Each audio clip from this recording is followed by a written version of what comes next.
What's up, everybody? It is another episode of A Fistful of Collars here in the FloGrappling studio, and once again, we have a very special guest. Our guests, they keep getting bigger and better, and you don't get many bigger than this man right here, the 2018 IBJJF World Champion himself, Mahamed Aly. Mahamed, what's up?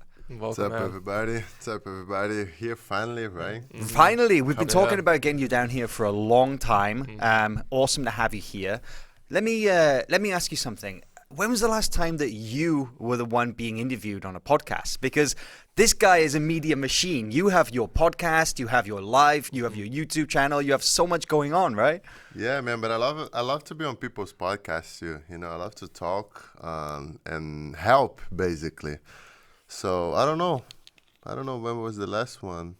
You were even doing interviews for us at Nogi World last weekend. We did this weekend. We did last weekend. Yeah, we did a little interviews for this weekend. They were a lot of fun, right? Ryan, you were filming those. They were really good. Yeah, right? Mohamed and I got to go around Nogi World. Got Cyborg, got Bia, got Andre. Had a good time. It was fun. I got to watch. I didn't watch it yet, but it was fun. So, Mahamed, let's talk a little bit about your career in general then, because you started off as a competitor, but you were probably one of the first guys not to do the traditional monetization, let's call it. You know, a lot of guys, when it comes to business, they will just sell DVDs or, you know, sell some t-shirts or something, but you were the first guy to really sell yourself, sell it like you as an image, right? I don't know. I mean, I think so. Yeah. I never saw anybody do what you're doing before. My thing was, I wasn't thinking about this until lately. What happened was, at first, I didn't like the Brazilians who come here. And I was thinking about MMA back in the day, that like a lot of Brazilians, they come to America and they, for some reason, stop speaking Portuguese and just do their thing. I didn't understand that. Of course, then I moved here and I start being an adult, right? You have to pay your bills, you have to do your stuff. And then I was being that guy, you know, that I hated. I was like, man, I'm being the guy that I used to hate first. So how can I do both? What was it you hated? Like I hated the fact that people are coming to America and now they teach to Americans and they forget about Brazilians. Because in my mind, I was like, man, if we all stay here, because back in the day, it was this little thing about like Brazilians versus the world, right? First, we went to Japan to Vale Tudo, and then eventually became UFC for MMA. And then I was thinking, man, if we all stay here, train together, we're going to eventually get better and nobody can beat us, you know? So, but now, since you guys are going to America and teaching Americans, like we screwed up, you know, like people now are gonna beat us. And in my mind, that was weak. You know, I didn't understand the money part and anything. And then eventually I was living here, blinked. Oh my God, I'm living in America for 3 years, you know. And then I was like, man, let me help people in Brazil too, because it's not like being an athlete is not just, you know, being tough, training the mind, the body and whatever, going there and fight. It's not like that. You have a lot in here that a lot of people don't talk about. So we learn a lot every day about doing stuff mentally that's going to give us the edge, right? And you never really had anybody talking about this either, right? Yeah, and then I kind of started like sharing, but I didn't know too. Like I did a lot of stuff, but I didn't know what I was doing. Oh, so you used this to kind of help figure it out? Yeah, I was talking about stuff that I didn't even know I was doing. And then eventually people start asking me questions that for me, it was so basic, so simple that I was doing for so long that I didn't even think about posting it. And then people start, hey man, what you do like for warming up? Like how do you tape your fingers? Like stuff like that it looks silly for us that we're doing this for like 5 years. But for other people, it's a big deal. Right. And then I was like, man, people really need like simple information, you know? And then that's when I stopped doing content for myself for like a world champion. I started doing for Mahamed 10 years ago. You know, I was like, man, don't do, like nowadays, every time I talk to somebody, hey man, I'm trying to do YouTube or whatever. I say, man, don't do content to yourself. Make it for you 10 years ago. Right. You know, so because most people who are watching, like I don't have time to watch my stuff. You know, like I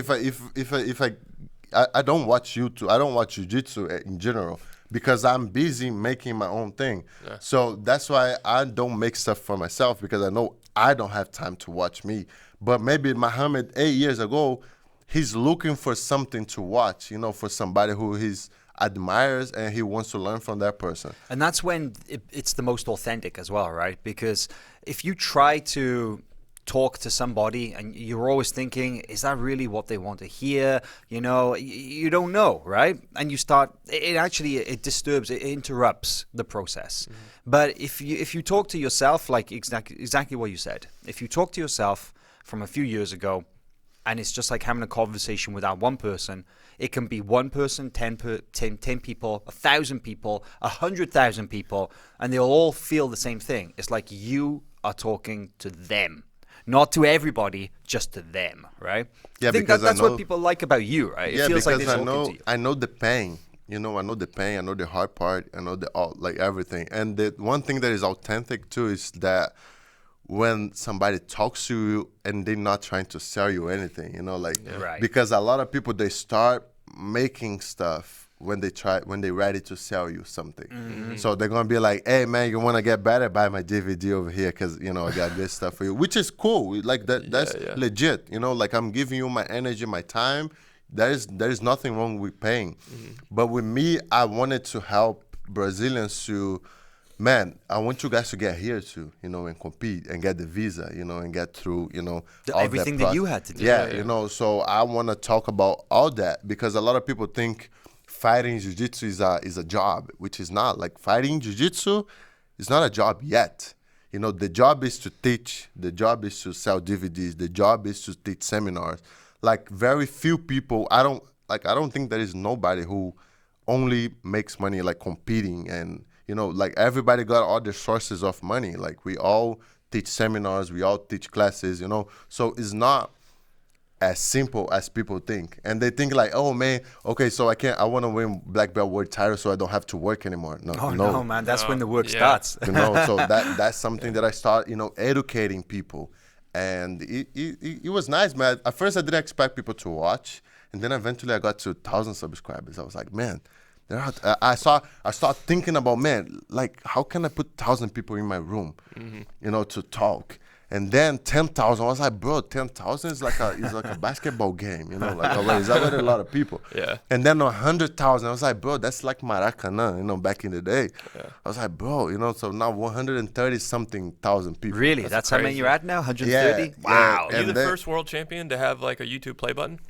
I think you got to be, yeah, right? Mm-hmm, yeah, I was. And then Kina got it. Guy Mendes got it. Did you get yours first? Yeah. Yeah, nice. Yeah, But I think you so. know, I think it was me. Man, we talk about You it. and I almost think got it, right? We got remember, ours. I remember watching. No, I remember watching you back in BJJ Hacks. Oh, okay. Yeah. So this guy had a YouTube channel that I used to watch every single day, and then I remember watching him like you had your stuff. The guys Gracie Breakdown had their stuff. The guy Stefan too. And I remember watching, like you had 66,000 people back in the day. I remember. I was like, man, I didn't even know 66,000 people train jiu-jitsu. Right. Yeah. You know, that's a lot of people. And then eventually people got to 100, 200, 300,000 people just to subscribe on YouTube, which is like weird for me because I didn't even know people are there. You know, I was like, man, like Loy have a lot of people watching him too. So I'm kind of, man, that's interesting. It's huge, you know, because we only do Instagram, which is cool, but it's another audience. It's another way to communicate with people. And since You found a really good community. Yeah. Right? Mm-hmm. Yeah, and the funny thing is that, like, it's not the same people. You know, like, I have my Instagram audience, and then I have my YouTube audience. And sometimes I test them, like I post something on Instagram and ask them on YouTube, and they don't know what I'm talking about. And sometimes I post something on YouTube, and then I ask on Instagram, they don't know what I'm talking about. So it's two different groups. Yeah, Oh, platforms. And now on podcasts too. It's like some other people, they're too busy to be sitting down watching something. So let's talk about what you have. You have, like you say, you have your Instagram, you have your YouTube, you have your podcasts, and let's talk a little bit about what you do on each of those. Like, what do you do on your YouTube for people who don't realize? Okay, so on YouTube, I sit down and talk. Like I try to run away from the polemics. How can I say that in English? The drama. Yeah, like the controversy. like if Herbert Santos say something bad and everybody's talking about that to get clicks, I try not to say that because I don't think that's useful for somebody who wants to get better. So in my thing is that I'm gonna take a little longer to grow, but my audience is gonna be only people who really want to learn. So it's more for like improvement. Yeah, so it's for them. It's 100%. It's 100% for them. It's not for myself. You know, I don't do anything for me. On Instagram, it's different. Instagram is more like a window shopper. Like I'm putting my stuff in there so people want to buy. Like sponsors or whatever. So Instagram is different. But now I have somebody doing my. They get my videos, they cut, they edit, they post on my Instagram. But I'm going to stop doing that because it's bad. I'm going to, like now, people don't know that yet, but I just created yesterday an Instagram only in Portuguese. Because it's kind of bad for, you know, my audience, my sponsors, you know, to have me speaking Portuguese on my Instagram. So I created that thing yesterday. I think I What's the account? It's Motivational Aly, but it's only for in Portuguese, you know. So in English, I'm gonna keep my big one in hybrid. So what does that mean, Motivational Aly? Motivation is normal, like motivation, and Ali is my name, you know. So it's like a play. It's like a play in the words. Put it together, play with words. Yeah, and then I do Instagram for, you know, window shopper and whatever. And podcast is more funny, you know, like I have like I start my podcast with useless stuff, you know. So I'm gonna talk about like a funny music or anything that's useless, you know, Nice. like anything that's useless is gonna be cool on that thing. And then I start like that because I know I listen to podcasts too. So I know a lot of times when you start, you are usually getting in the car, you know, getting something to eat, or you're sitting down, you're getting comfortable. So I know the first 5 minutes you're not really paying attention. Yeah. You know, so I kind of start useless, like I say funny stuff, and then I start saying something more serious. You're usually gonna go, what happened on the last weekend? You know, like this case, No Gear Worlds. So I'm gonna talk a little bit about that, and then I'm gonna have something to talk about. You know, teaching people, you know, or sharing them experience that I had. And that's gonna be it. Like for 45 minutes every Monday, I post my podcast. So I have podcasts, YouTube, Instagram. What else? Are you still doing Solchinho on the YouTube? So yeah, I was doing a little.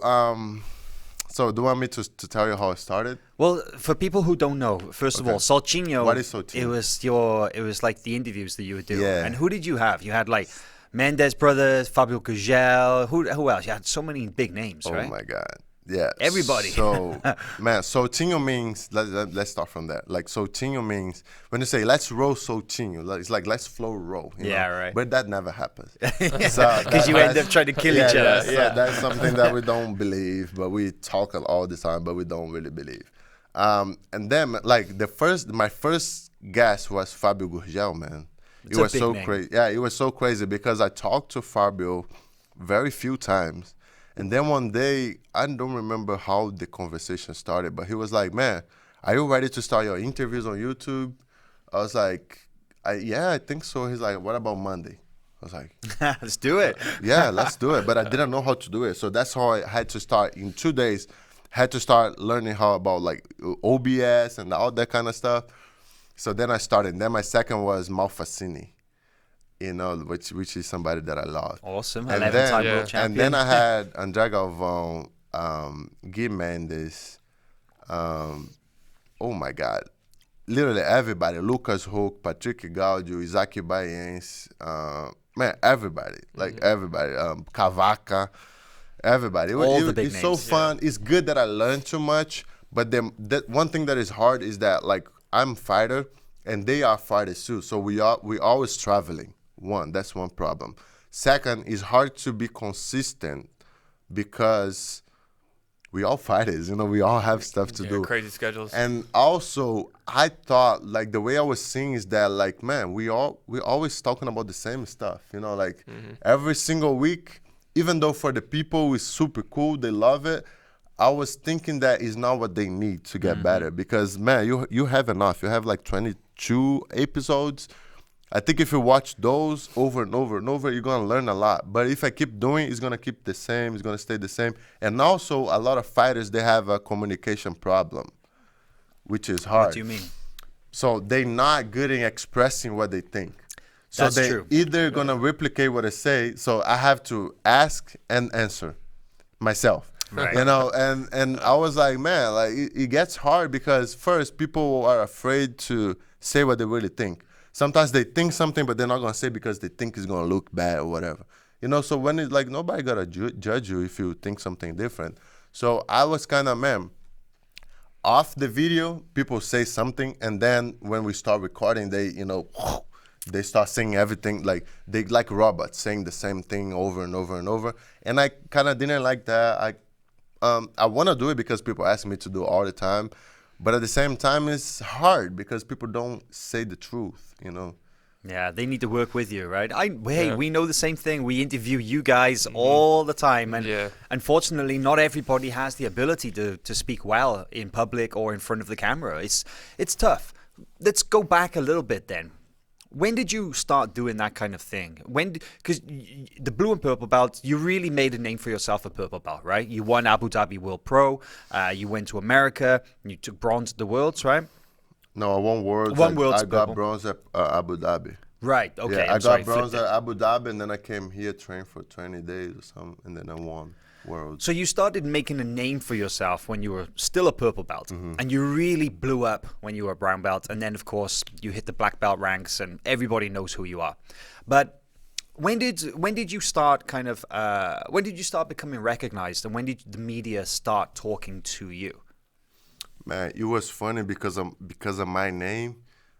People are usually curious about, you know, they're like, who's that guy? Is him really Brazilian? Is him, you know? So that's something that is naturally starts something, you know, like when people get curious, who's that? But what does he have that name? Is him a gringo? He's Brazilian? You know, when training with like a Brazilian, like American team, like, is him American? You know, like he Brazilian guy living in Brazil to learn from Americans? That's crazy, you know? So all that buzz made people curious about me. And then when they watch me competing, they think I'm, you know, like whatever. And then when they talk to me, oh man, you're nice. I didn't know you're that nice, you know? And then I'm like, okay, like I don't know what that means, you know, like, but that's how it started. When, I don't know, man, like a brown belt, it was a little, you know, it was something already. I felt it was even bad for me because I felt very confident, you know, and that I had to pay that price for, you know, my first years as black belt.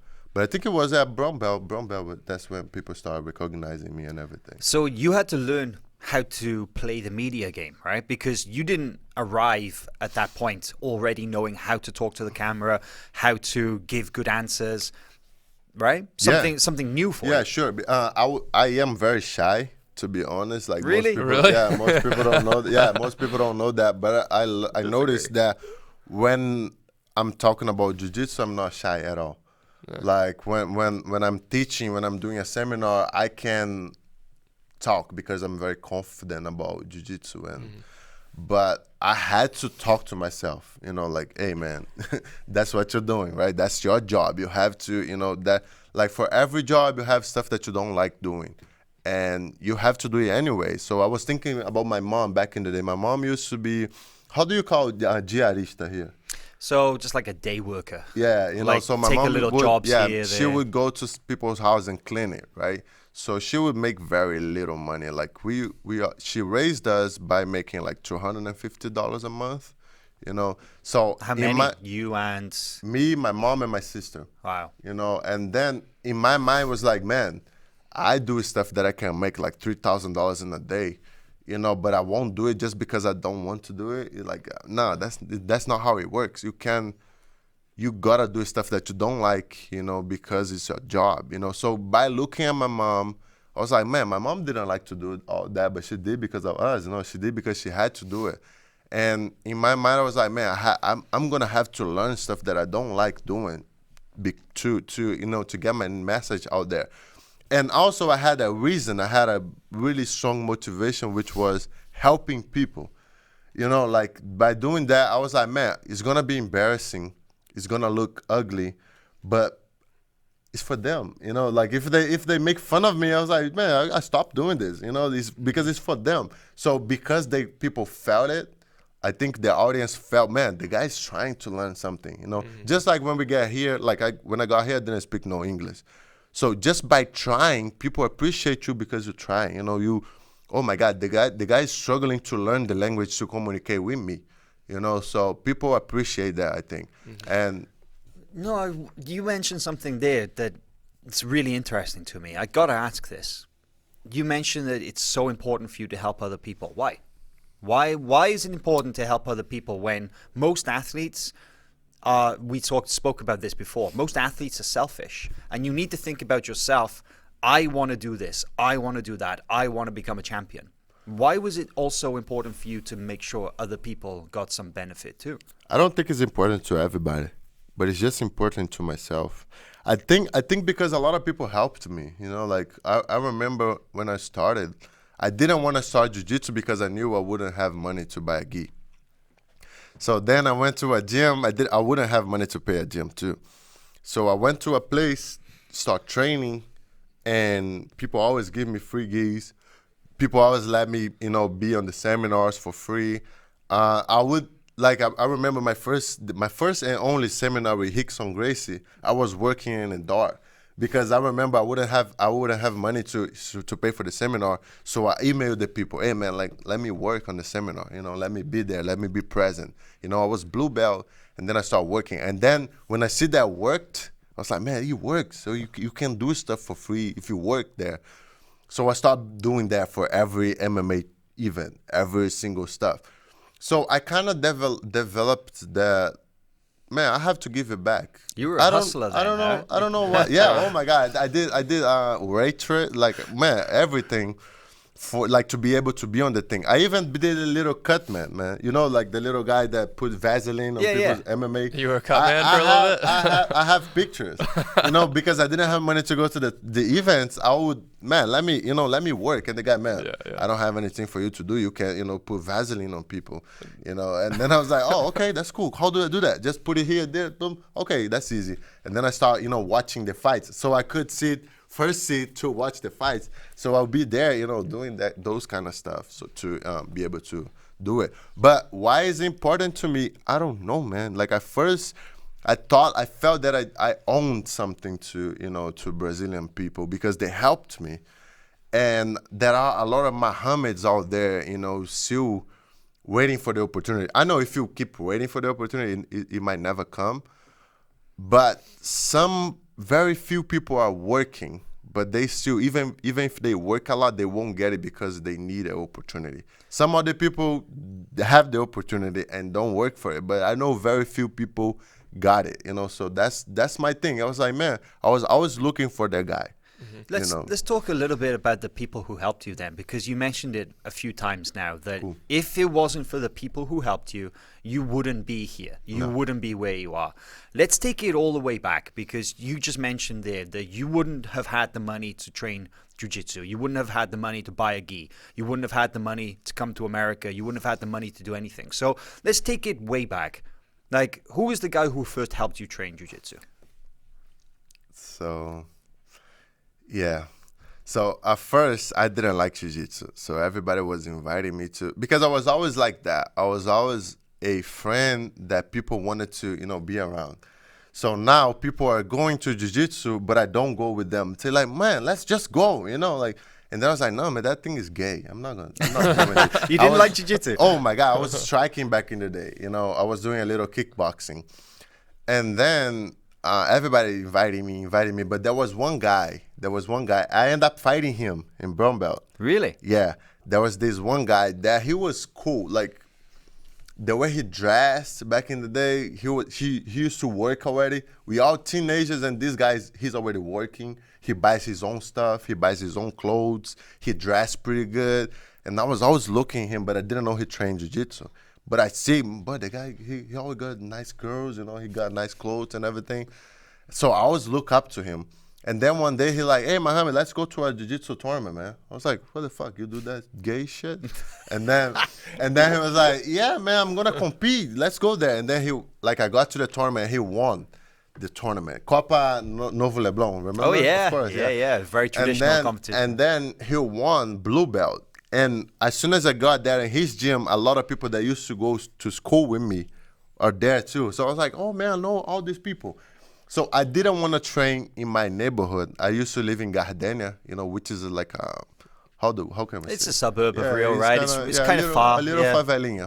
Uh-huh. And then I didn't want to train there for some reason. I didn't want to let people know that I train for some reason. I was like, no, man, I don't want to let people know. It's because you're shy. And a lot. And then he used to train at a Brigadeiro, right, which is Barra da Tijuca, like a better neighborhood and everything. It's like, what, half an hour away, something like that? Yeah. And then I start going there, and this guy, Brigadeiro, he was the first one who opened the door for me. He was like, bro, as soon as you clean the mats, you can train here, you can, get better or whatever. Mm-hmm. And he gave me a gi that this gi would rip every single day. Oh, it was an old gi? Oh, my God. So I would have to go to the school and then go practice, go back home, sew the gi every day, and pray to God to last 3 rows. And then eventually I got my blue belt, and then my first new gear, I was almost purple belt. I was training forever, and I mean eventually I got pants, but my first brand new gear was, I was almost purple belt. I still remember. So you would always get gis from other people, like hand-me-downs, right? People would give me gis and everything. So the guy, he lives in Florida right now. If he watches, he's gonna remember. Cristiano Dantas. He was the one who taught me the lasso sweep that I still do. Oh, yeah? And he was the one who gave me my first 2 brand new gis. It was a blue and white gis. He brought it from Australia. He was living in Australia. He went back to Rio, and he gave me those gis. So those are the people who helped me the first. Of course, my mom, my mom gave me the examples, like never quitting and all that came from my mom. Yeah, that came from my mom. But like jiu-jitsu was, Rafael. That was the guy, Rafael Braga. He's still good. He still competes. He's super good. And then we eventually fought on purple belt. The same day I fought Lucas Barbosa the first time. I fought Rafael, and then I fought Lucas Barbosa. It was a bad day for me. I won the tournament, but it was bad. Emotionally, it was bad because I look up to Hulk, like growing up watching him. And second, there's the guy who brought me to jiu-jitsu, and then I have to fight him to win a ticket to come to America. So I was like, I have to fight these people, So it was fun experience, but it was hard. So those are the ones who helped me, like Brigadeiro. They really got you started, right? Yeah. So you got your blue belt from Brigadeiro. He's a De La Riva black belt. He is, yeah. Marcelo Brigadeiro. He's an old school guy. No. Right? That's Eduardo Brigadeiro. I'm sorry, Eduardo Brigadeiro. I'm sorry. That's another Eduardo. That's another Brigadeiro. There is another Marcelo. Yeah, there's too many Brigadeiros. How do I say Brigadier in English? Man, it's brigadier for it's 2 things, right? It's like either a military title, like a brigadier, which is super high-ranking military. Or Brigadeiro is also a delicious chocolate in Brazil, right? Yeah, a little candy. Oh man, tastes so good. Yeah. But so you train with Brigadeiro, so you're like a blue belt, but you changed teams a few times until you got to brown belt, right? You want to talk a little about like your journey until you got to Team Lloyd Irvin? Sure. What happened was I wanted to be an MMA fighter because, as I mentioned before, I strike before, and then one guy called Big Mac, man, it was a fun story too. This guy had the same birthday as me, and he was growing up in the same place, and he was always involved with sports too. So I was involved with some football and soccer, and then he was involved with the same thing, but he eventually started doing Muay Thai, I started doing kickboxing, and eventually he started training jiu-jitsu, I kept doing kickboxing.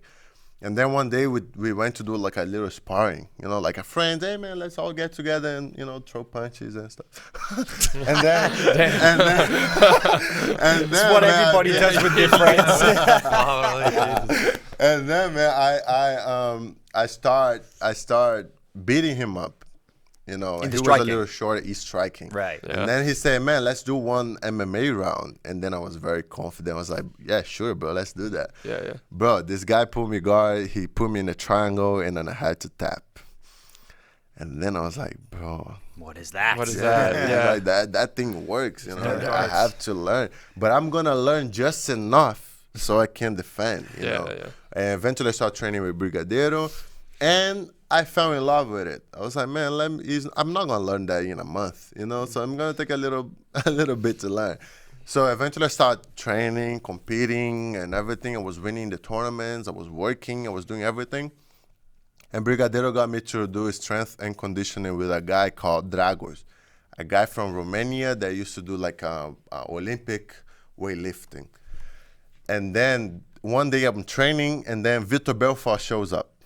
And then he was like, Vitor Belfort. Vitor Belfort, Vitor yeah. Belfort. And then he was like, bro, who are you? How old are you? I was like, I'm 16. How much you weigh? I was like 96 kilos, which is like What is that? 205 pounds or so, or some 200 pounds, around 200 pounds. And then he was like, man, you 16, that big, blah, blah, blah.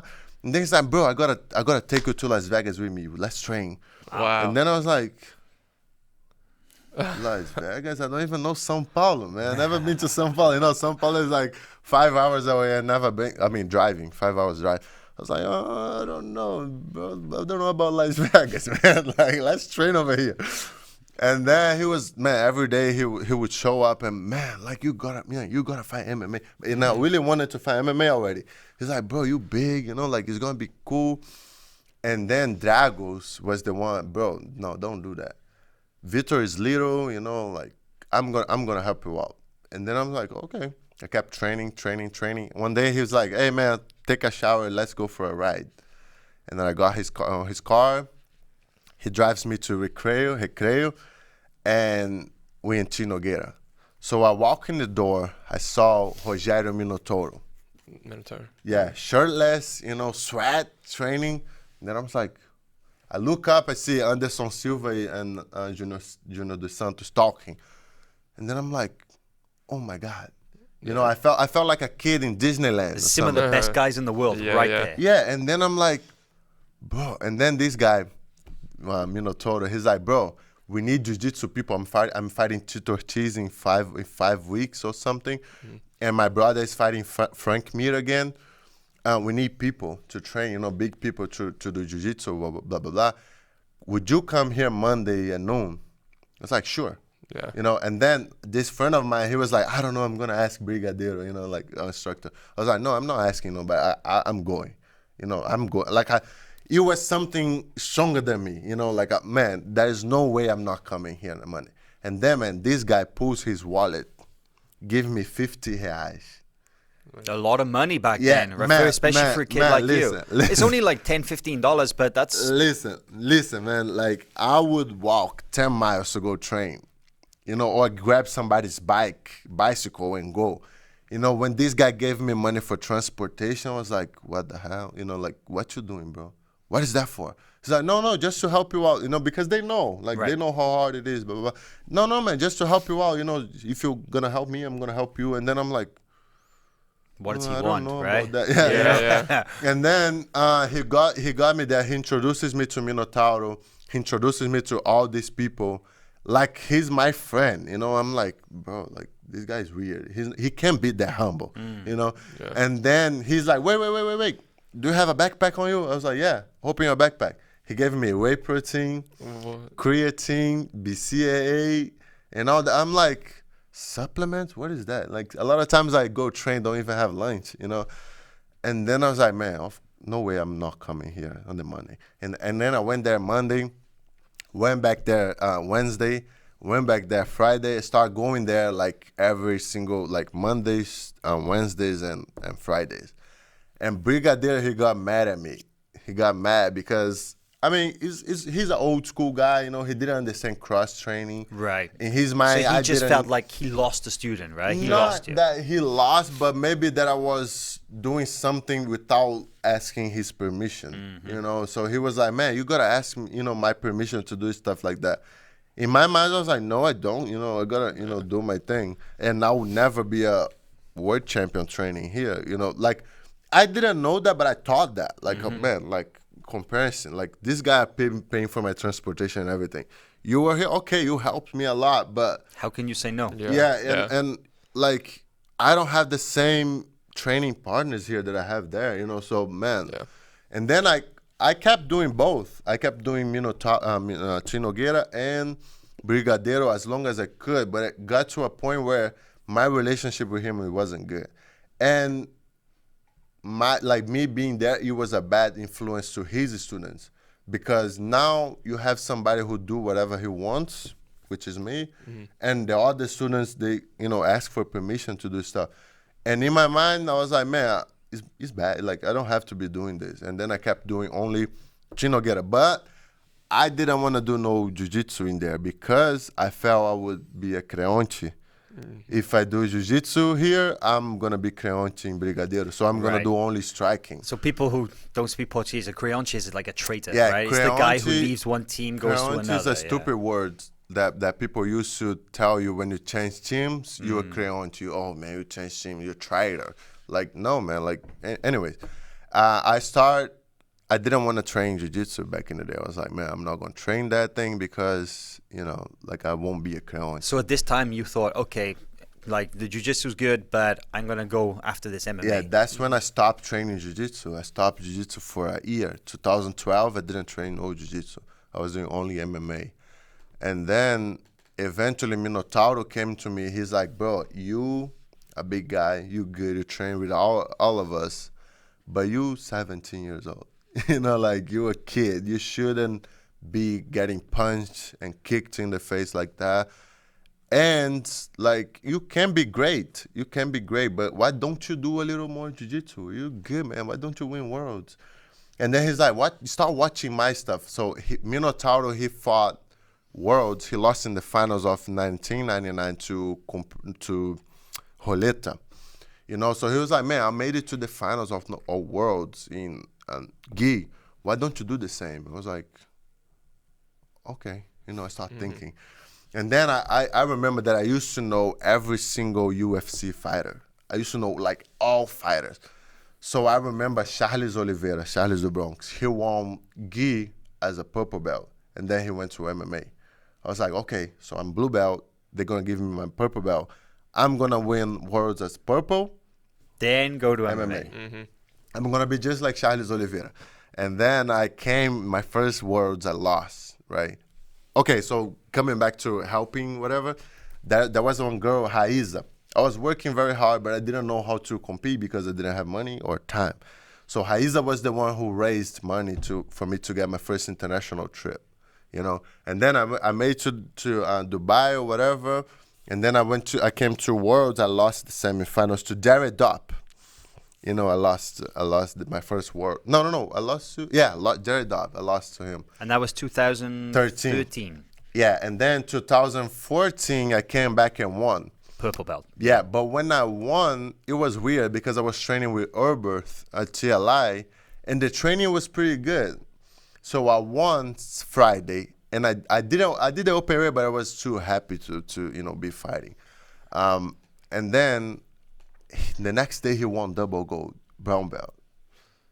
And then I'm like, I think I can do that. Like, even though I want to do MMA now, I think I can win brown belt, no double gold. So you won purple belt, and you're thinking, okay, actually, I need to do brown belt before that MMA thing. Yeah, I was like, man, you know what? I'm going to win double gold next year. And then I'll do MMA. And then next year I came back, won double gold. And then I'm like, bro, I think I can win. Because I saw a list with all the guys who won double gold before me. And then I'm looking to these guys like Roger Gracie, Rodolfo Vieira, Marcos Bochecha, Léo Nogueira, André Galvão, Herbert Santos. And then I'm like, bro, meow. And then I'm like, you need to do that too. I think I can win black belt worlds, And then it took me a while. It took the first year I lost first round. The second year, I got hurt bad. I lost the semis. And then I won the third year. And then I'm like, bro, I think I can win open weight. And I actually supposed to have a fight this weekend. But then I was like, man, I wanna make a little money online. I had this conversation with Lloyd. I was like, man, teach me how to make money online. Even though it's cool to do MMA and that kind of stuff. But I think learning how to make money and doing the online marketing and stuff is better for me right now. So we focus on that for a month. Like I did pretty good on my product in Brazil. So that was it. So now I'm still like, man, I can win, double gold as black belt. And then I think about, MMA or whatever. Hey, we actually have one of your students from the Motivated Aly in here on the YouTube comments, Eric Barbosa. He said he's really, really looking forward to the start of the classes. And he's asked if everything is going as you expected in your jiu-jitsu life. That's the question that he has for you today. He's talking about now or the past? Did everything go as expected, or is everything going as expected? I lost worlds. I didn't expect that. But at the same time, a lot of people are working hard, and losing worlds was a good thing for me because I was able to look to the big picture. Right. Because a lot of times athletes, they want the gold. But then they messed up the whole, outside of jiu-jitsu, everything is messed up, but they're winning. Because they ignore everything else in their life just to get that gold medal, right? That was me. And when I won, I kind of got a little depressed because first, it's a big thing. Like, you wake up every day to get something. And one day you wake up, you got it now. What you going to do next, That was the first thing I felt. Even though I won, I was very happy, but I felt empty a little bit. Because, man, 10 years. Every single day you wake up and you wish you have a black belt gold medal, in Worlds. Every single day. And one day you wake up, oh my God, you got it. That's right, yeah. What about now, And then that felt a little empty, and I didn't expect that. And second, I thought my email would blow up with sponsors, oh my God, everybody want to sponsor me now, or Nike or whatever, because I always dream big, so I'm like, man, is that when I start, riding Ferraris or whatever, Yeah. And it doesn't happen like that in jiu-jitsu, it's different. So I'm like, okay, so what should I do to take care of myself and my family, so what should I do now to learn? What kind of skills that I have to learn, to be good, to do good? Man, I remember when you came off the mat after beating Leandro, 2018 World Championships, you were maybe the only world champion that day, the only guy who came off the mat that didn't look happy. And I wondered, man, is there something wrong? No, it was because it was Leandro. I didn't want. I know, he got injured and stuff, so you felt a little bit bad. But I mean, you had an amazing tournament. You passed Nicholas's guard in the semi-final. Almost nobody passes his guard. You had a great match there. You beat Leandro, and then afterwards, I remember. It's a shame, man. All your YouTube content is in Portuguese, so most people they don't. The Americans they don't understand. But I was listening to it, and you were explaining about how the feelings and stuff after you won the title. You didn't want to do any interviews. You didn't want to talk to anybody. It's almost like it sounds like it wasn't what you expected, right? Winning the gold medal was not what you expected. Yeah, maybe because of the way it was. Leandro is one of the guys that I love the most, and then beating him like that, he got hurt. Bad? Oh my God, I still feel bad because after that injury, he still didn't find himself. Right. He got hurt. He turns, he ripped his back. Everything on his shoulder was dislocated his shoulder. Yeah, everything was bad. So yeah, man, even though it felt very good to win, but at the same time, man, it's Leandro, I want him to win as much as I want myself to win. No, I want to win more, but but I love watching these guys win, and then now I have to fight against them. It's tough. It was rough for me. But I did got really happy, I don't know, man. I don't know, but I also broke my foot on the tournament. So against Felipe Andrew, right? So it was. So tell the story about what happened the Saturday night, because Lloyd showed me the photo of your foot the next day. It looked bad. Yeah. So what happened was that always happens with me, man. What happens is that, man, I talk shit to my teammates when they lose, and it always happens to me, man. What happened was. The first time that happened was with Jamil. We went to New Jersey. I was purple belt to fight a tournament. And then somebody got Jamil in the heel hook. I laughed so hard. I was like, you stupid, man. Why did you let that happen? And then somebody got me in the heel hook. And in Worlds, I was so confident, man. And then Gobi, he fought Felipe Andrew. And he got him in a straight ankle lock. He's really good at the straight ankle, right? And then I was like, Gobi, man. Like, we sat down. I was like, Gobi, man, how can you be that stupid, man? That guy ankle locks everybody, man. How can you let him do that to you? You know, and then I didn't know I had Felipe next round. And then I was like, Gobi, man, just watch, man. Just watch. I went there, man. He got me in the ankle lock, and then I defended. I got confident. Oh, not a big deal, you know. And then he got me in the ankle lock. I was like, man, he's going to get me. I'll get his neck. So I'll give him my foot and get his neck. That was my plan. And then he got my foot. He turns belly down. Everything's popping. But in my mind, I was like, okay, he's going to pop, but I'm going to get your neck. That's cool. And then I reached for his neck, but he was grabbing the lapel like this. So I didn't have space to get.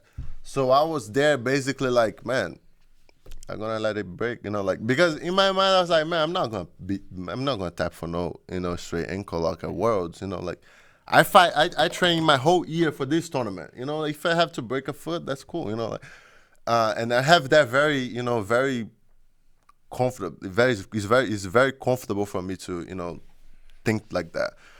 That's what separates champions from normal people, I by mean, the way. yeah, Right? You just have to be prepared. If my foot is going to break, you let it break. Yeah, right? if it's like a broken foot, you can live with that, but you cannot. Not everybody can. You cannot wait one more year to win a tournament. Like, man, yeah, I'm going to have to either wait for a month to heal the foot or a year to train again to, you know, win Worlds.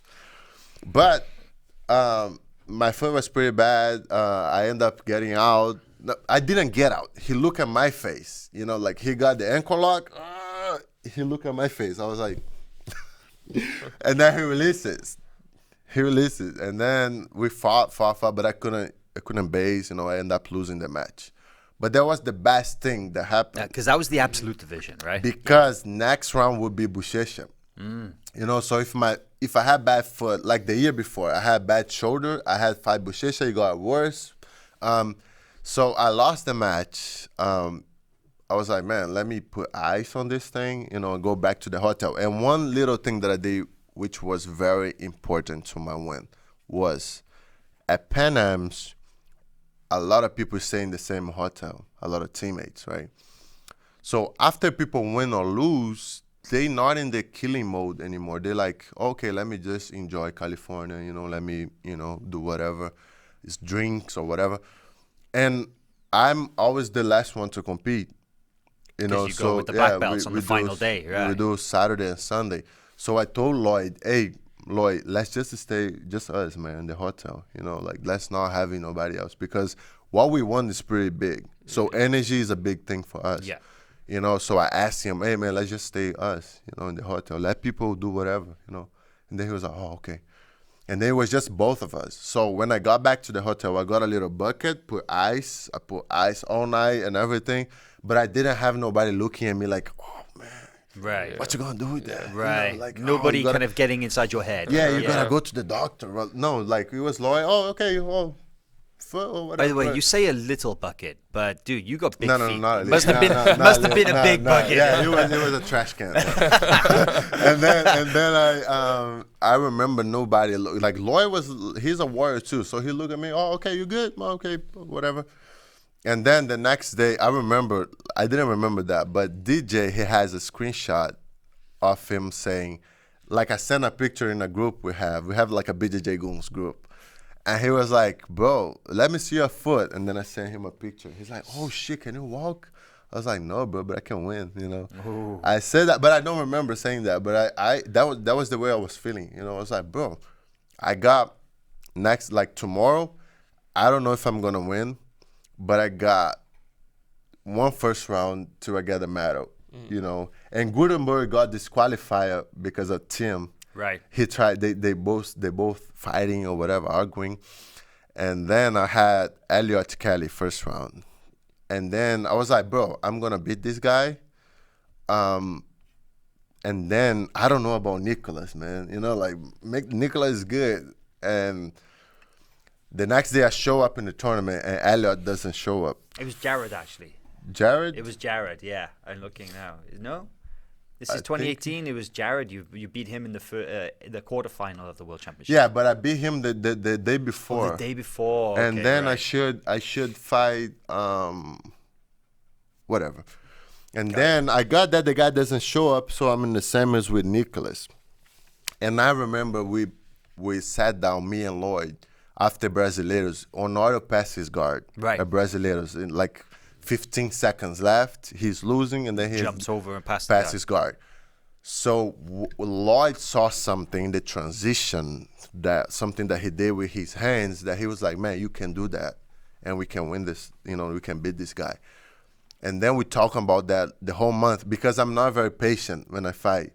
And Lloyd was like, man, for you to beat this guy, you got to be patient. You got to be patient. So I remember getting my grips, and now I cannot be jumping left and right because my foot is messed up, So I'm like, as soon as I got my grips, we even talked about that today, this morning.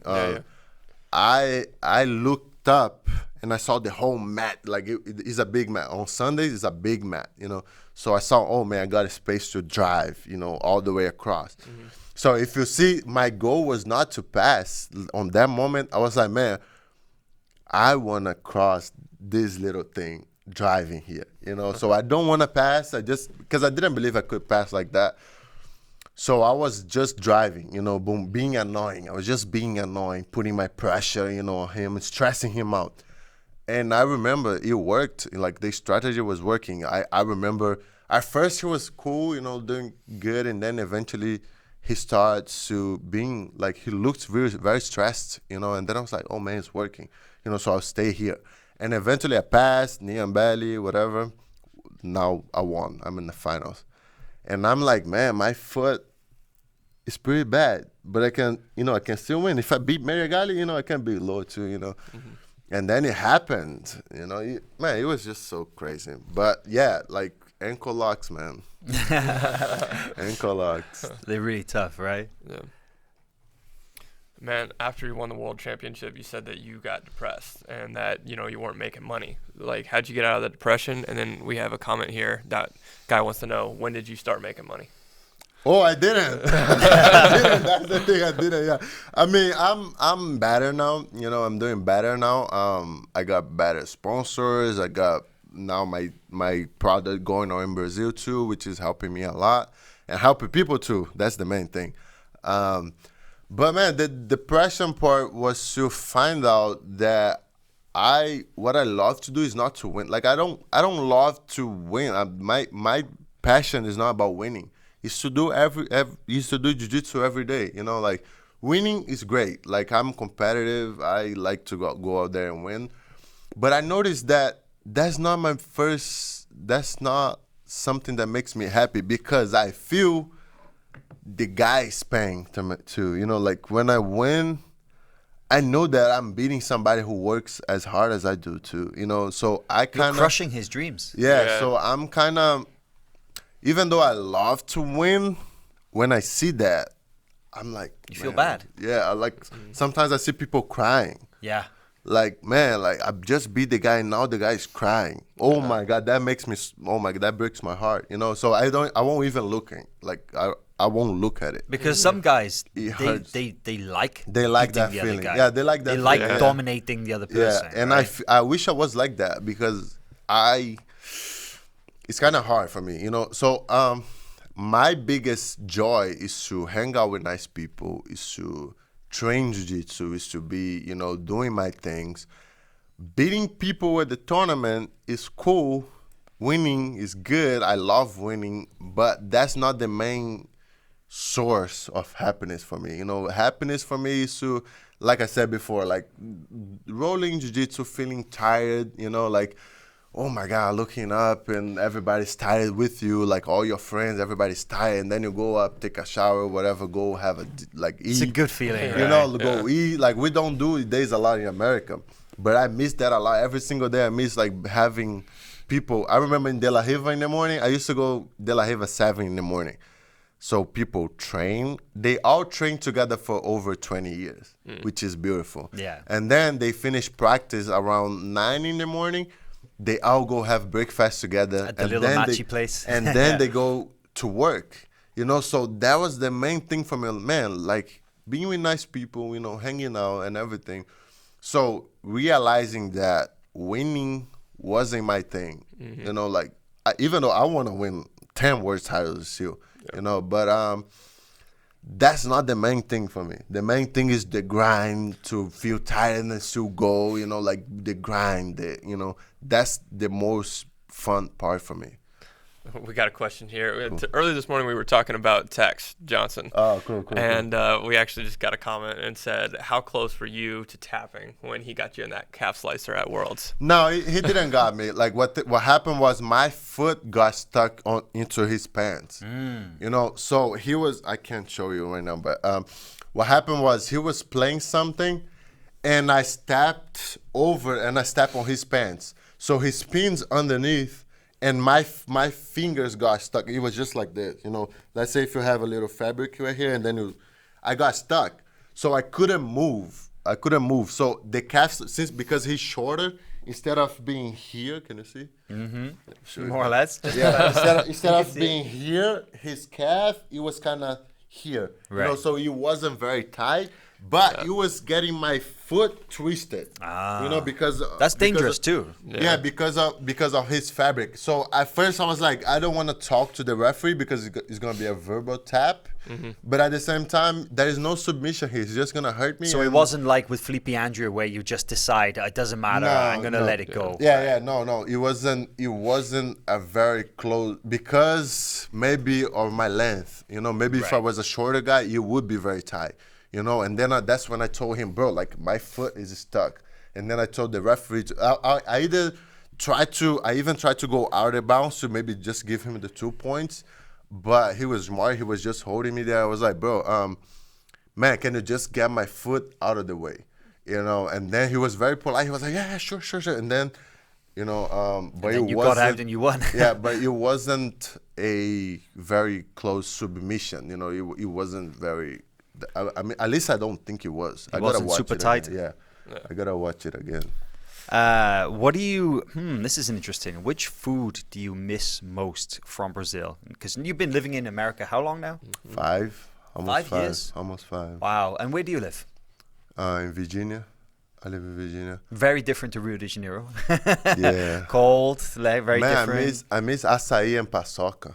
Oh yeah, that's so good. Paçoca is like a peanut kind of little peanut block, right? And you crumble it up so it tastes like peanut butter and it mixes in with the acai. It's so good. Man, no, I don't mix it. Like when I get acai, I don't put no granola. Oh, remember you have when the we pure went to one, that right? place in Rio? Yeah, in Copacabana, Leblon. we sat down. Yeah. I'll grab my granola separate and eat my granola and my acai, You but really I don't did mix do it. this, by Yeah, the I way. don't mix it. I don't mix Like it. everybody Like, has like acai. You If take you're a a banana gringo- and granola and you mix it together. Ali is like, no. Yeah, This is if the you're way. a gringo, you're gonna mix everything. Even like leite em pó. How do I say leite em pó? Oh, it's milk powder. Yeah, like gringos don't do that. Like you want to acai and granola, maybe a little banana, but no, you don't want to mix the whole thing.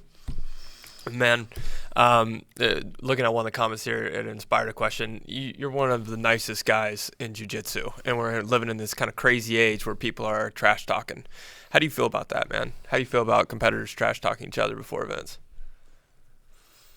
I don't usually think about that. Like I understand the point. You know, like I don't like Brazilians when they talk shit because, man, you know how it is back there, you know. But when I see gringos doing this, I kind of accept because that's how you grow up. You grow up watching football. You grow up watching WWE. You grow up watching these kind of environments. And plus, when I go to schools, when I see little kids, they are like that. It's the culture, you know. So and I it's don't. not the culture in Brazil, is it? No, in Brazil it's not like that. It's not cool to be a dick in Brazil. Like you talk shit with your friends, but you Not don't. the you, same way. Not with Not the people same that way. maybe you Yeah. like your rivals or your opponents. Exactly. Right? Like I remember we used to get even mad at people who talk. Video games when you win, whoa. Like we don't even like that.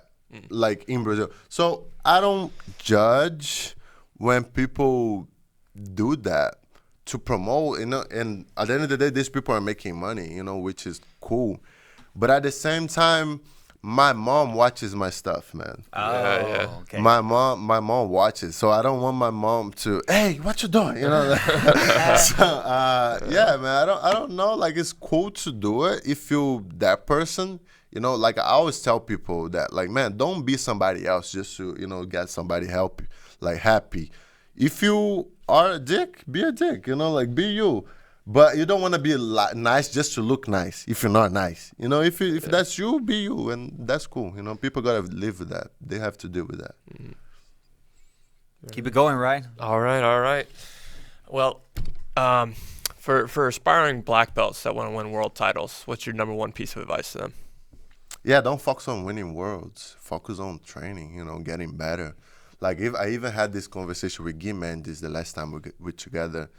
And he said something. I mean, we had a little podcast too. And he was saying that, man, people who win are the people who are not really thinking about the tournament the whole time. Mm-hmm. Because if you're busy here, if I'm here on the mat with you training, if I'm thinking about the worlds, I'm not thinking about what I have to do now. Yeah. So be present at your gym, like show up. If you at the gym, be there, be present, train, get better, make sure you're learning every day, try to get better every day. Because eventually when you get to the tournament, you're going to be the best version of yourself. Mm-hmm. But if you're thinking about worlds the whole time and not doing what you have to do today, it's going to be very hard for you to get it. You guys keep this going. I'll be right back. Cool. Your mindset after you won that world title, man. I mean, were you always like this confident, or after you won that world title, you got a little bit depressed and now you bounce back? Yeah, like I actually never got as confident, and my performance was never as good as it was as a brown belt. Mm-hmm. Brown belt was my best year. 2015 was my best year. I didn't get there yet, but because of a lot of reasons. I had a lot of stuff going on in my life, and now I have more than just jiu-jitsu. I have a baby now, like I have a 2-year-old. I was even telling this guy, like, man, my baby, a lot of people tell, man, I'm afraid to be a dad because... Yeah, that's me, man. Yeah, that's me. I'm afraid to be a dad because I don't know if that's going to help me. Yeah. I don't know if that's going to take a lot of my time and everything. Yeah. And I told him, bro, like, you're going to get stronger just by knowing there is somebody who, it's not a pressure. Like, at least for me, it's not a pressure. It's just a fun thing. Like, man. Well, let's like rewind. Like, first of all, you didn't want to be a dad. Yeah, I didn't want to be a dad. No, I didn't want to be a dad. Yeah. But when it happened, I was like, man, I have an extra motivation. Like, I got to be a better human for this little person right here. Like, I don't believe in, like, of course, I like money, everything. But I think kids... they don't need money, they need love, So you have to be a nice person and provide them like a nice word to live, because a lot of people, they have a lot of money, but they don't take care of their own kids, they don't raise their own kids. And anyway, so me, I was like, man, I want to be present since I didn't have a dad growing up. My baby's going to have a dad first, and I'm going to give all my love, to the little one. And it gave me extra strength, extra, like, man, sometimes you're tired and then you're like, man, you have somebody else for you now, so it's not bad, it's good, but also it's a lot of work, so you have to organize your life to, because you're now a dad, you're a grown man, so it's kind of different. Man, like you still you're still so young in your career, man. Do you find like she drains you of energy these days, or no, she's great, man. Like I want to play with her. Like I was in California Monday. I could just have came here straight, but I went home for one day, and I came here just to be with her for a little bit, you know. So it's fun, man. It's good. You have a reason to go back, an actual reason to go back home, you know. Yeah. Go and see her. Yeah. What's her name? Hannah. Yeah. 2 years old, huh? Oh my gosh, she's lying now, man. Oh no. She's what? She's lying. Lying? Yeah. She's lying to you. Oh my God, man. So I know that she ate something or she did something bad. I'm like, did you do that? She's like, no. Oh. Bad. By the way, man. I apologize for that. That is the first time that I ever had to leave a podcast midway through. How unprofessional. All good, that's all good. I feel much better now. That's good. Did you ever have to do that on one of yours? No. Man, you're I more don't- professional I than don't me, think see? so. I don't think so. Okay, so where are we up to? We're talking about his daughter. Oh, she's beautiful, man. I've seen her in your Instagram stories and stuff. Yeah. Right? So super cute. Did you ask the question about the strength training? Not yet. So this is one. I like this question. Lee Potier on the YouTube channel has asked about how important strength training is, because I've seen some clips of you working out, and for a guy as big as you are and as heavy as you are, you do some crazy things, right? I've seen you doing the flag. We've seen you doing the backflips. So you're not doing the normal strength training. A lot of people think, oh, you have to deadlift and you have to do this. You like to do some different stuff, right? I challenged myself. Right. I remember back in the day, I was deadlifting with almost 500 pounds. And then I remember thinking to myself, man, who am I going to fight who's going to weigh 500 pounds? Yeah. Right. Like, I'm not going to fight this guy that I'm training for. You know, and I was collapsing, like I told you before, like 2017, I got like 7 injuries, man. I got tendinitis.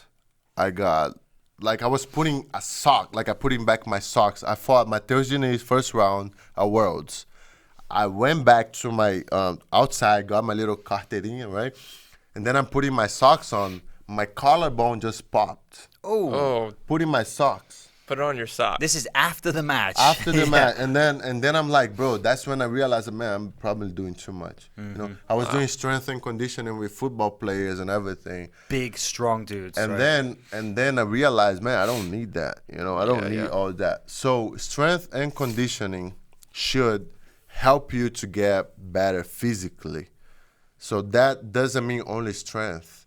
That means strength, speed, mobility, flexibility, how to react faster, you know, and not necessarily brutal strength, you know, because, man, most 230 pounds guys, they are strong naturally, but not all of them can move and can do all this stuff. And that's why Bochecha is so great. Yeah. He's a big guy who moves like a small guy. He can do everything, and he won't get tired. So people are fighting him 200% for 8 minutes, and he's out there chilling. Yeah. We're seeing a lot more fighters like turn to this mobility training. You know, Lovato does some stuff with a guy down in Miami. Do you do any mobility training, and like how important is that? I know the guy. His name is Cameron Chang. Cameron. Yeah, he's cool. I like it, but how can I say? I like to challenge myself. If I do something, the only thing that I'm gonna do consistently is jiu-jitsu. Like jiu-jitsu, I'll do forever, I'll do every day. But other stuff that complements jiu-jitsu, I'll do here and there to get good. And then eventually I was like, it's getting boring. Let me do something else, you know? So I like to try stuff. I remember Georges St-Pierre, every year he used to do different stuff. Right, like So gymnastics or sprinting, wrestling, every time something new, right? So I was kind of inspired by him, and I want to be athletic, you know, and also good in jiu-jitsu. But eventually we got to a point in my gym that we didn't have many people to train because Herbert left, Gobi left, Tim wasn't training, and DJ was doing MMA. So I was basically the only big guy training, you know, full time. So that's when I started worrying a little more about the physique. You know, I was like, man, maybe here I'm losing a little bit here, but I'm gonna compensate here. So that's what I tried to do for a long time. It's not something that I think is ideal. You know, you don't want to do that, but I did it because, you know, like I was out of training partners back in the day, and then eventually started having Duzão, Tata, even Yara. Yara was my main training partner for like 2 years. Yara Suarez. So Yara- people don't know, she won the brown belt absolute at Worlds, right? She man, you gotta roll with her. She's really She's good. weird. She's really big too, right? She's tall. She's like 6'1". 6 foot something. Yeah, and 6'1", she's kind of heavy. She's tall and heavy and strong, man. And she still has to do one more year as a brown belt. So I think she's probably going to win Worlds this year, or 2020 She got promoted. to black. Yeah, When? this weekend. I think. No, really? She did. Oh She just man, did. that's new. That's going to mess Yeah. up our rankings. We're going to have to check this out. She did get promoted. She tagged Oh, me I and think everything. she got promoted early then because. Yeah. Oh, she really did. Look at Yeah, that. she got- Congratulations, she Yara. Yeah, she Wow. just got promoted. Oh, yeah. I'm going to send this to Michael because this is going to completely mess up his rankings. So, Yeah. because she won purple belt like not that long ago. Yeah, she won purple and brown back to back. Yeah. Okay. You know, she lost her division though. She did, but she won the absolutes with a submission in the final as well. So that's The same pretty good. girl. Yeah, Gabby, right? Gabby Pisagna, who is also really, really Oh my good. god, yeah. Yeah. So Are you sending right now to? I'm sending Yeah, it to Michael. her right now. I just Yara updated got him. promoted. Congratulations, Yara, man. All right. She just did. She just did. So That's funny. yeah, so I think then you were saying there about the training and stuff. It's like you wanted to learn how to do the human flag, right? Yeah, I So, got. did you get it? I saw. Yeah, I saw. What is the human flag? You know human flag? Human flag is like when you have a pole, a vertical pole, Oh, and you okay. grab Yeah, onto yeah, it yeah, and you yeah. like you go sideways. So it looks like you're doing a handstand on a pole. Yeah, yeah. So yeah, back in the day, I was doing almost like 500 pounds in deadlifts, right? And then I thought I was strong, and then I went to this calisthenics gym, and then I couldn't do anything. I couldn't even do a muscle up. Muscle up's hard though. Yeah, it's hard. And that's really you hard. shouldn't. You shouldn't. If you're doing like a 500-pound deadlift, you think should you're be able to do Yeah, a you muscle should up, like right. in my mind, I'm like, man, if I'm doing this, I should be doing anything. Yeah. And then I got to the gym. I feel like a white belt. I feel like, man, I don't know anything. So I'm like, man, you know what? I'm gonna stop doing all that, and I'm gonna learn this. And I got two goals: the muscle up and the human flag. But the muscle up I got in the first day. You know, like What? the little technique and everything, the little swing. So it wasn't like you didn't have the strength. It's like, No, yeah, but the human flag, man.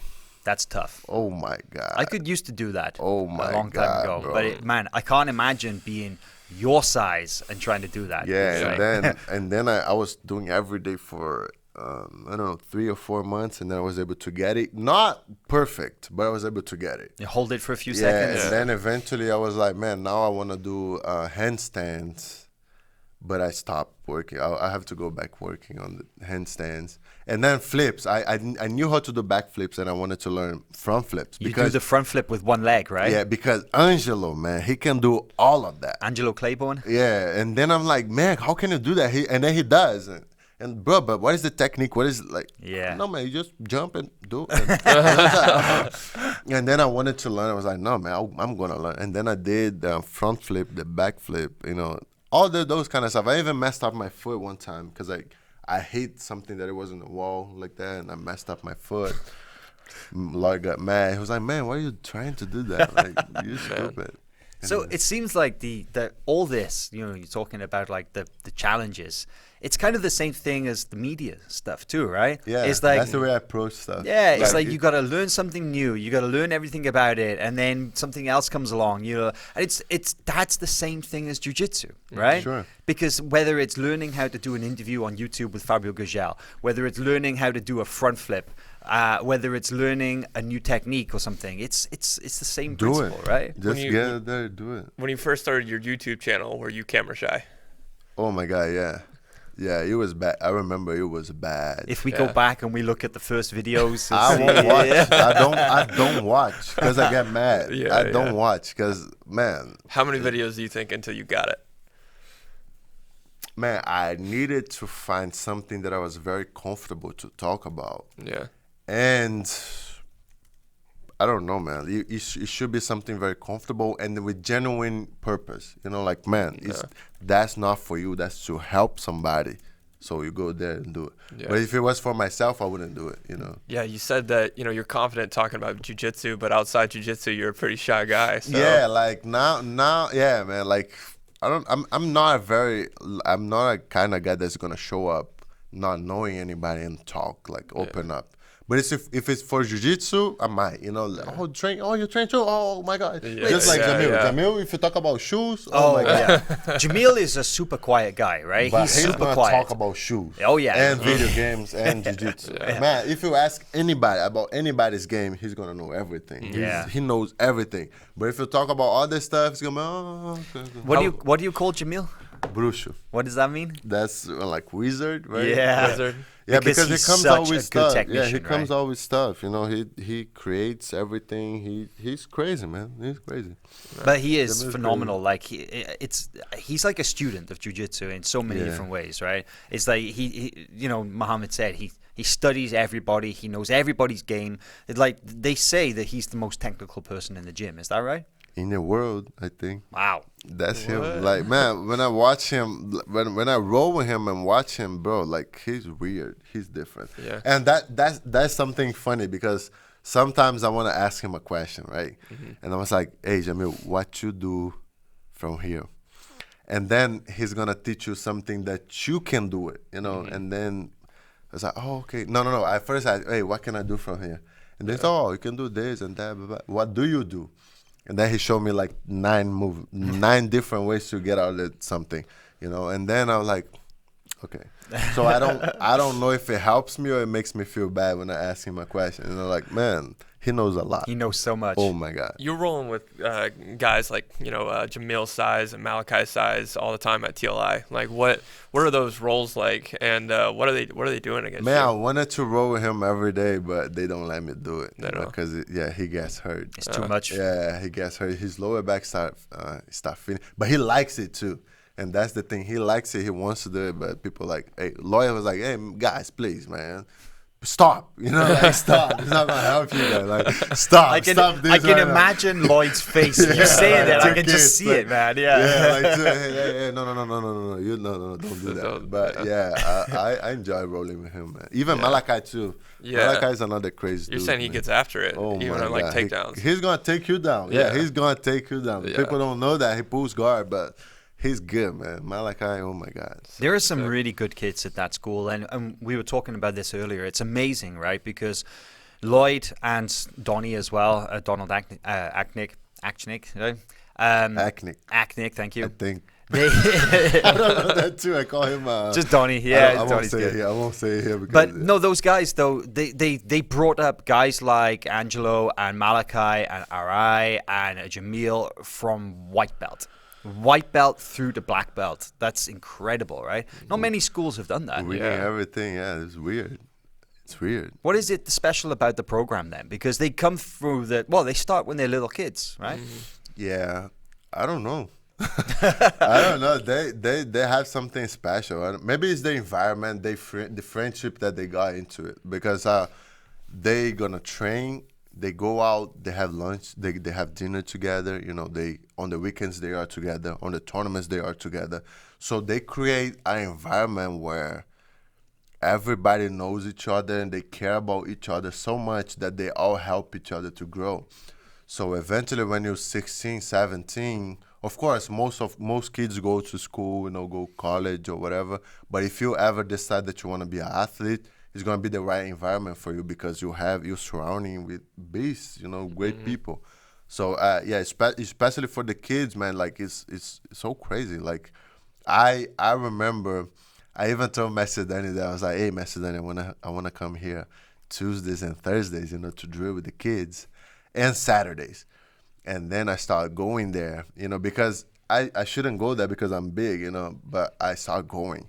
And then training with Elijah. Elijah is a beast, training with him, And then one day I tried to go Saturday, man. Saturday is the day that they only do like conditioning stuff. Like they're going to grab something and be squatting for an hour. Man, I couldn't finish the workout. The kids workout. Yeah, the kids. Yeah, like if you go there today, like Saturday, if you go there, you're not going to be able to do the kids' workout. Wow. And then they grow up in their environment that's the norm. That's not high level. That's the norm. That's what we do. And so they don't know anything else. Mm-hmm. So they think what they're doing is normal, but it's not. Yeah. They doing crazy stuff that grow up people not going to be able to do it. So So now if you do that for 10 years, like, man, You become a beast. oh my God. But a lot of these kids, you mentioned as well, that they devote so much of their life to martial arts and to jiu-jitsu. Like you said, they go to train every day and they go to tournaments every single weekend. But a lot of them go to college too. A lot of them go to school. Like Jamil graduated, Arai graduated. Tim, DJ, yep. no, DJ didn't. I don't think so. But yeah, I think he went to college, but he didn't like or whatever. But what I'm trying to say is that these guys, they have jiu-jitsu, but it's not number one in their life. No. They also have something else. So how are they still able to operate at the top level of jiu-jitsu? So that's Because they're not full-time like you, right? Yeah, that's because of their organization, and of course they have great instructors. They have Macedoni over there. They have Master Lloyd. Man, they are special. They do stuff that most people don't. And even though you can see Macedoni on the corners, chilling, he's not gonna say much, but that guy knows a lot. So every time I need help, sometimes we go out to dinner. Like he's not gonna help me on the gym. He's gonna, hey man, let's go out. Yeah. We go out, have a dinner, and then he's gonna say, man, stuff that's gonna blows your mind. Oh my God! And then he's gonna even give me nicknames on the dinner. He's like, man, now your nickname is gonna be this. And then he gets me mad because of the nickname, and then he helps me.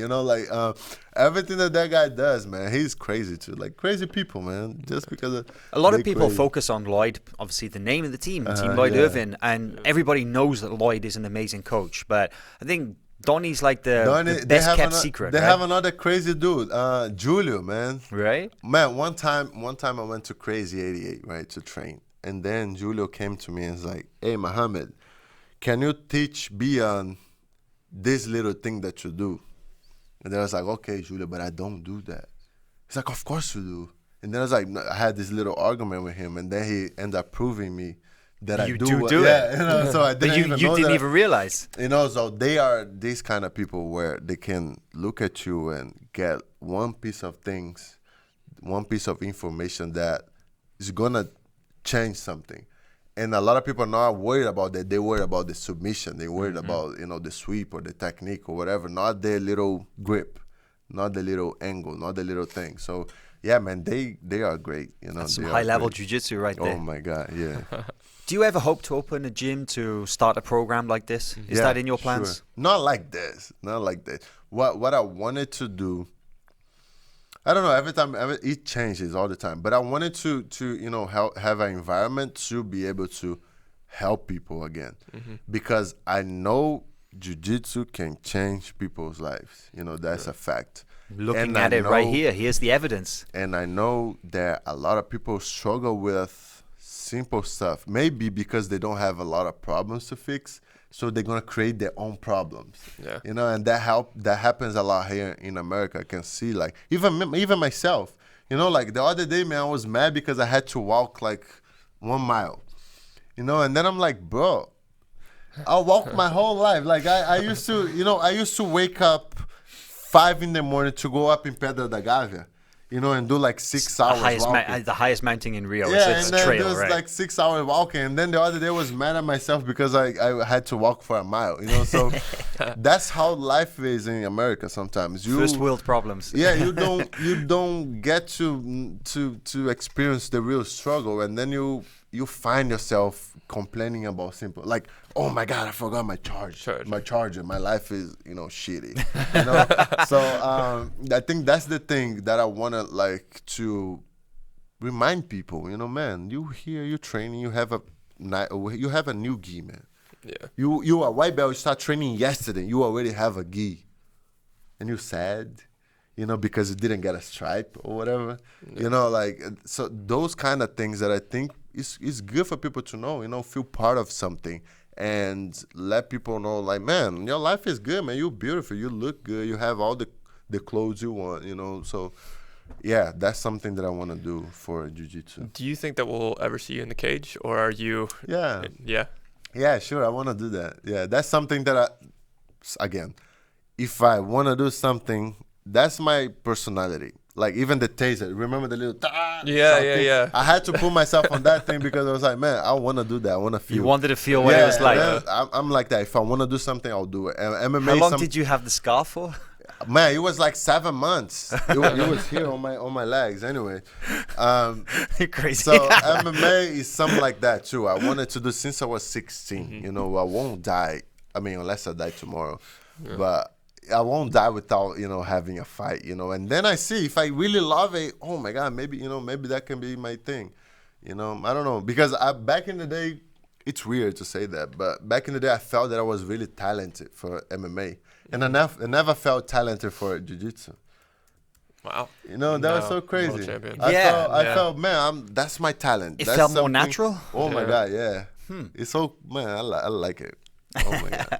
Well, I think we definitely like Sometimes to see I go you there, do it's it. hard. It's still. Yeah. Sometimes I've seen some videos of you throwing some strikes. Yeah, sometimes I get gloves and do stuff. Not hard. People go easy on me, but yeah.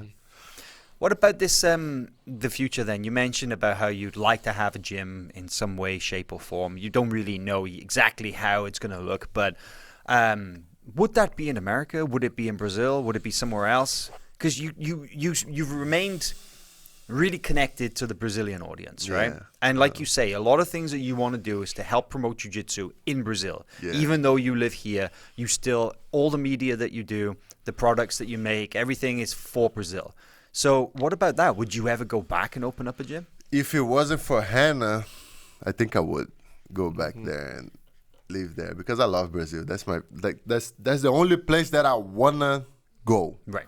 Like, oh man, let's go to Japan, let's go to Thailand. I don't think I wanna do a 10-hour trip, 15-hour trip, 30-hour trip. But Brazil, at any moment, if hey man, let's go to Brazil, have an acai and come back, I'll go. Like get in Brazil. Drive somewhere, see my mom. Hey, mom, how are you? Blah, blah, blah. Get an acai and come back. I'll do it. He's really selling me on Brazil. That's my place. That's how I feel about Brazil. Other places, like California, it's okay. Like Miami, it's okay. But Brazil, man, that's my place. But I don't think I'll go there with Hannah. It's because even though it's nice, because I already know where to go and where not to go. I already know everything about, not everything, but I know the most about, stuff that you can and you cannot, what is appropriate, what is inappropriate. But I wouldn't do that to my daughter, like, right. Yeah. You can't option, think about yourself, right? You also need to think about your family. So. Yeah, but my Brazil is my biggest thing. But I don't think I would do that in Virginia. Every year, I tell people all the time, every single year when it gets cold, when it gets to like November, December, you're not gonna do another winter. I was like, hey, everybody, enjoy, man, because that's my last one. That's my last winter. That's my last winter here. Like, I don't know how people can get used to that. I don't. Like every year, I like the cold, I enjoy the cold, but I don't like the cold for 4 months. Yeah. Like I like cold 1 month, it's cool, and then. Yeah, so I don't know, man. I want to ask you a couple more things before we wrap up. So the first thing is this. So in February 8th, we've got Who's Number One FloGrappling, which is a special event where we've invited all the top-ranked guys from the colored belts. And it's an opportunity to show the stars of tomorrow, right? These guys, they're purple belts, they're brown belts now, but they're going to be the black belt world champions in a few years, right? Not in your division, maybe, but there's a lot of guys. What about some of the up-and-coming guys? Who do you like to watch? Because you're really connected with the blue, the purple, the brown belts. Who do you like to watch? May Alves. He's going to do that. I'll be there coaching him. I like Daniel Sattler, from Atos. I like Elijah Dorsey. I don't know if he's still competing as much as he was doing before. Because Elijah is that kind of guy, too. I'm sorry about going out of the concept. But Elijah is that kind of guy who is very good, and because he's so good, he's going to do other stuff, too, sometimes. So it's going to be tough to keep him in jiu-jitsu? I'm so good in jiu-jitsu. Let me play a little football. And then he comes back and win double gold at Worlds, like that. So Elijah, Daniel Sattler, Mayhem. Who else? We were talking about Mayram earlier, right? So Mayram is he's from Gigo in Sao Paulo, right? Yeah. Mayram Alves. Is he light feather or feather? I forget. I think it's feather. Right? Feather, light feather. And what's his style like? Because he's pretty exciting, right? He's crazy, man. He's crazy. He's crazy. He doesn't train. He doesn't like training as much. He doesn't like warming up. And the tournaments I get, bro, please warm up today, man. He's like, no, man. If I warm up, I get tired. You know, and then he gets there and tap everybody out in 1 minute. You know, he really does. Yeah, he does. Yeah, like nothing. He like won Pans this year, and I think he had 5 matches. He submitted 4 of the guys, and one of them was a flying triangle in like 30 seconds. No, it's like crazy. That's his style. He goes out, tap, tap, tap. He's crazy. Sometimes he does bad because he wants to humiliate the guy so bad that he forgets about winning. You know, he wants to like, oh my God, he wants to like, you know, remember when I said that I feel kind of bad when I do people make. That's the opposite. He's like he wants to loves make it. He wants to make you retire. Like, bro, you after days you're never gonna fight again. How dare you even fight me? Come on, I'm gonna get off the mat. You stop. Yeah. And he's like that on training too. Like he's gonna do that to me, to like everybody. People don't believe. I say, man, Mayhem is weird, bro. Like he's a killer. They don't believe until they experience. Crazy. Right. You excited for that? You say you're gonna go coach him? Yeah, I'm gonna go there and coach him. He asked me the other day, "Hey, bro, would you coach me?" I was like, "Yeah, of course." Even though you don't warm up, do nothing. I'll be there sitting. I'll go there all that way for like 1 minute. That's what I do. I sit down. Okay, bro, get your water. Let's go back. Don't do much, but an easy job for you. Yeah. What about the future? So 2020. Do you have any plans to compete? If so, do you have any tournaments in mind? Yeah, I want to do Euros. Yeah. Nice. Yeah, a long time that I didn't do Euros. When was the last time we saw her in Europe? Like 2 years ago? 2017. That's right. You won gold with that amazing takedown in the last second against Legato, right?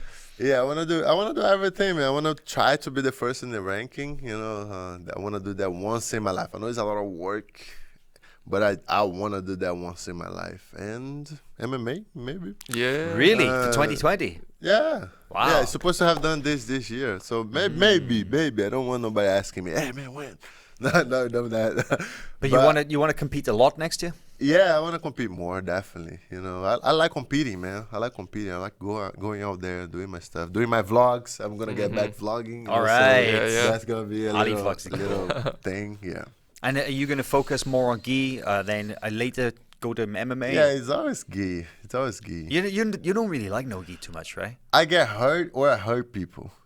It's like, see, if I train, like I've never been to a gym where people are used to training gi, but usually somebody's going to get hurt, when it's no gi because it's too aggressive. Like if you want to score, you really have to commit. And I don't like hurting people. I mean, I would like to maybe like going to Hanzo's and see how it looks like, maybe going to Atos and feel like just see, because everybody say they are different, the way they train, the way they get ready and everything. How so? How are they different? Yeah, like I don't know. Everybody say that they are used to no gi, so they probably gonna have stuff that most people don't, right? They're probably gonna approach the sport different because it's a whole another sport. So they probably gonna approach it different. I wanted to see and experience one day, Yeah. I wanted to do that. Especially if you're trying to go into MMA, man. Yeah. Yeah. I mean, yes and no, because MMA there is no jiu-jitsu in MMA, man. You can just elbow people in the face. It's easier. You don't have to do no jiu-jitsu. You get on top, you elbow. If you're on bottom, you get up. Like there's no, oh, let me set up this triangle and then. It's true. Yeah. No, there's no like. That's why a lot of people they think that the jiu-jitsu in MMA is like really basic, but the truth is like a lot of jiu-jitsu doesn't work in MMA. No, right? Yeah, man. People can elbow you in the face, like even though you can guess something.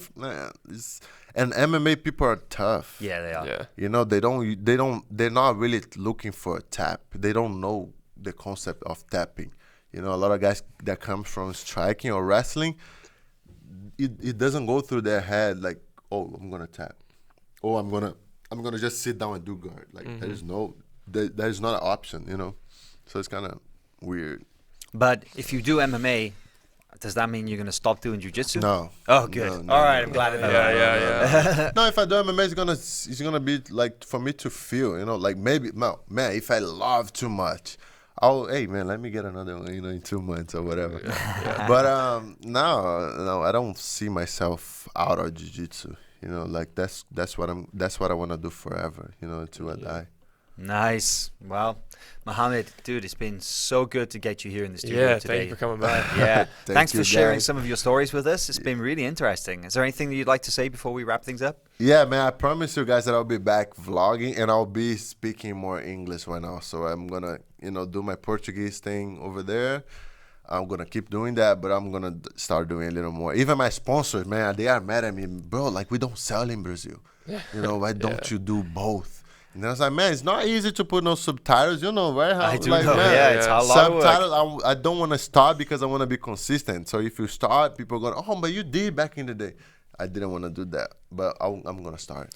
Man, a lot of people think that it's good to learn Portuguese for jiu-jitsu, and it is, right? It's like it helps a lot. You can speak to people in the community, you can travel to Brazil, but the best thing about speaking Portuguese is that you can watch Mohamed's YouTube channel. And for real, man, all these guys, I come in every day and I'm like, did you see this on Mohamed's channel? And they're like, no. And I'm like, of course you didn't. Damn it. Oh, all right. Learn Portuguese and then you can get some of I get a little sad too, man. People approach me all the time saying, man, I want to listen. Like, man, some people, they're going to say their students are going to watch, translate, stop, translate. Wow. And then play. And then pause, translate. Yeah. I want to talk to these people. Wow. Yeah. Sounds like that's your next mission. Yeah. Help everybody understand. Maybe. All right, guys. Once again, it's been real. It's been amazing. Hour and a half, hour and 3/4, man. That's blown through that. Yeah. So I could stay here all day, but we're gonna do some more stuff, right? We did some stuff in the gym this morning. A little breakdowns, some match breakdowns. Yeah. Cool. All right, we'll do some more stuff. All right, guys, it's been awesome. Thank you so much, Mahamed, for coming in. We'll see you at the next one. Awesome.